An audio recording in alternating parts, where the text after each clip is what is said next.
Inilah pentingnya Bapak Ibu sekalian tuh bukan ngaji itu bukan cuma ayat-ayat Al-Quran. Allah minta kita, Rasul minta kita untuk ngerti kondisi global. Makanya di dalam Al-Quran ketika ribut orang-orang Persia sama Romawi, sementara kaum muslimin masih disiksa. Bayangin ya, kita masih disiksa, kaum muslimin masih disiksa. Romawi sama Persia perang, para sahabat nanya tentang konstelasi politik dunia. Maka Allah turunkan ayat gulibatir rum fi atnal ard. Dikalahkan orang-orang Romawi di tempat paling rendah. Wahum mimba di golabihim saya kelibun fi bid'i sinin. Akan setelah mereka dikalahkan, mereka akan menang kembali dalam beberapa waktu. Artinya Rasul mencontohkan kita untuk paham kondisi internasional, karena itu pasti berefek kepada kita. Jelas sampai di sini? Amerika itu neraca dagangnya minus di mana-mana, hutangnya di mana-mana banyak. Di sisi lain dia punya saingan yang sekarang sudah mulai muncul dan makin hebat, Rusia sama Cina. Maka minyak Venezuela, berdasarkan kata Trump sendiri, Trump bilang kalau aku nggak maling itu minyak, orang lain bakal maling. Saya paham sampai di sini? Ingat gak itu kata-kata siapa? Zionis banget. Zionis banget. Zionis ada yang kerekam video ketika ngambilin rumah orang-orang muslim yang ada di Palestina, dia direkam. Jacob, kamu dari mana? Ngambil rumah siapa? Dia bilang, aku dari Amerika. Sekarang aku warga sini. Dari Hong Kong lu warga sini? Ya, sekarang aku warga sini. Kamu ngambil rumah orang mana? Ini kan rumah kami. Iya, aku ngambil rumah kamu. Karena kalau aku nggak ngambil rumah ini, orang lain akan ngambil rumah ini. Jelas sampai di sini? Jadi mental maling sudah nggak malu. Permasalahannya adalah apakah Amerika berhenti pada Venezuela? Pertama, mereka neraca dagangnya minus di mana-mana, utang mereka banyak di mana-mana, dan mereka menghadapi saingan yang kalau saingan-saingan ini muncul, mereka bakal habis. Maka mereka bilang bukan hanya Venezuela, Greenland, Kolombia, dan semua wilayah-wilayah yang lain bisa kami serang untuk kami dapatkan sumber daya alamnya. Jelas sampai di sini? Maka orang-orang bilang kacau nih. Andaikan Venezuela sudah dihabisin, misalnya Greenland sekarang mau diambil, Eropa masa nggak bergerak? Kalau Eropa bergerak, Jerman ke sana, kemudian Inggris ke sana dan segala macam ke sana, nggak mau lagi terus kemudian taat pada Amerika, karena Eropa mikir dong, kalau Amerika ngambil semua ini, gede banget dia bisa bikin pangkalan militer di sana, nggak aman dong kita. Eropa pasti nyerang. Kalau Eropa nyerang, Rusia nyerang. Kalau Rusia nyerang, Cina ikut. Kalau Cina ikut, Korea Utara ikut. Bisa dipahami ya? Maka orang bilang ini krisis. Kenapa? Karena nggak ada yang pasti. Kalau terjadi perang sebesar itu, sekarang aja belum perang sebesar itu, ini udah hancur di mana-mana ini ceritanya nih. Karena orang sekarang nggak mau pegang uang lagi. Kenapa? Karena serba nggak pasti. Bisnis nggak ada yang pasti. Besok dolar nggak ada yang tahu masih ada atau enggak. Bisa dipahami sampai di sini? Oke, krisis. Kalau gitu gimana kita melihat krisis ini? Pertama, tidak ada satupun yang aman di muka bumi ini. Kalau kita merasa bahwa kita aman, itu kita sebenarnya sudah ditipu. Nggak ada yang aman di muka bumi ini. Jangankan dunia krisis, nggak krisis aja kita udah susah. Jadi paham maksudnya? Tapi kan Indonesia kan jauh, Ustadz. Itu masalahnya tuh. Indonesia nggak jauh. Indonesia tuh di tengah-tengahnya itu. Pasti nanti kita disuruh milih, mau milih blok mana?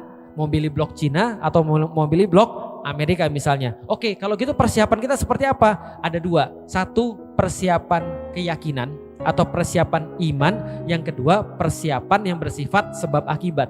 Nah, untuk itulah datang yang namanya agama. Maka ketika kita beragama, kita tahu bahwasannya kita tidak akan pernah mati sebelum Allah mencukupkan rezeki kita. Bisa dipahami sampai di titik ini. Itu gunanya agama. Itu gunanya kita mempelajari tentang sirah, kita mempelajari tentang masa depan hari kiamat kayak apa. Itu gunanya kita mempelajari syariat. Itu gunanya kita mempelajari qanaah. Itu kita mempelajari qada wal qadar. Itu gunanya kita mempelajari segala macam. Kenapa? Karena di dalam Islam kita dikasih tahu bahwasannya yang di luar gak berefek kalau yang di dalam udah beres. Paham sampai di sini? Tapi kalau di dalam gak beres, itu semua bermasalah di luar. Orang bilang makanan apapun jadi gak enak kalau lidahnya udah sariawan. Jelas maksudnya. Nah, tapi kalau kita misalnya sudah bisa beres diri kita, kita insya Allah akan menghadapi yang lain itu lebih mudah. Jelas sampai di sini? Pertanyaan sederhana. Apakah krisis yang mungkin terjadi besok itu adalah krisis yang paling parah? Enggak.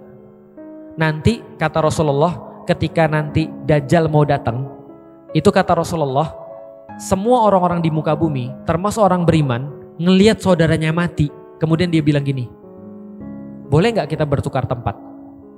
Apa maksudnya? Dia pengen mati, gantiin orang yang mati itu. Kenapa? Karena nggak boleh bunuh diri kan? Jadi dia pengen mati, tapi nggak bunuh diri. Gimana caranya? Karena begitu sulitnya di zaman itu.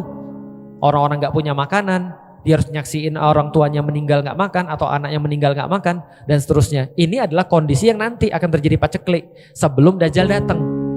Bayangin ketika Dajjalnya datang pas orang nggak punya makan, kira-kira gimana? Makanya banyak orang beriman pada Dajjal kan ceritanya. Nah, ya anggaplah kalau terjadi krisis-krisis besok itu latihan tuh. Ya kita nggak tahu sih. Kan balik lagi ya kita bilang, agama itu untuk apa? Agama itu adalah untuk kendali diri. Supaya kita bisa merespons kondisi apapun di dalam dunia ini dengan baik. Nih, aku bagi sedikit rahasia. Kata Rasulullah, kalau nanti Dajjal datang, surat apa yang kalau dihafal kita selamat dari Dajjal? Al-Kahfi. 10 ayat pertama daripada suratul Kahfi. Ada yang bilang 10 ayat terakhir daripada suratul Kahfi. Ada yang bilang seluruh suratul Kahfi. Gitu kan ya? Karena dia akan jadi cahaya. Cahaya itu untuk apa? Cahaya untuk menyinari kegelapan. Sehingga kita tahu mana yang mana. Kalau orang gak ada cahaya, maka dia gak bisa bedain, mohon maaf, mana kotoran, mana makanan. Tapi kalau ada cahaya, dia bisa lihat, oh ini makanan, ini kotoran. Bisa difahami ya? Nah, maka cahaya itu adalah untuk membedakan tipu daya. Coba lihat, kisah yang terkenal dalam suratul Kahfi adalah Ashabul Kahfi. Setelah Ashabul Kahfi ada kisah Zulkarnain. Ibu-ibu dan bapak-bapak tahu kenapa kisah Ashabul Kahfi dan Zulkarnain itu dikasih tahu sama Allah? Ada yang tahu kenapa? Aku kasih tahu ya. Ada orang Yahudi didatengin sama Quraisy. Quraisy ini sebel banget sama Rasulullah. Kenapa? Debat selalu kalah. Gak pernah menang dia debat sama Rasulullah. Maka dia tanya sama orang Yahudi, Di, kamu kan ahli kitab? Iya. Kamu berarti tahu kan tentang apa yang terjadi di dunia ini? Kan kamu ahli kitab? Iya. Kamu tahu cerita-cerita tentang dunia ini kan? Tahu. Kamu bisa gak buat aku menang sama Muhammad dengan satu kisah yang dia gak tahu? Karena dia tuh pembohong.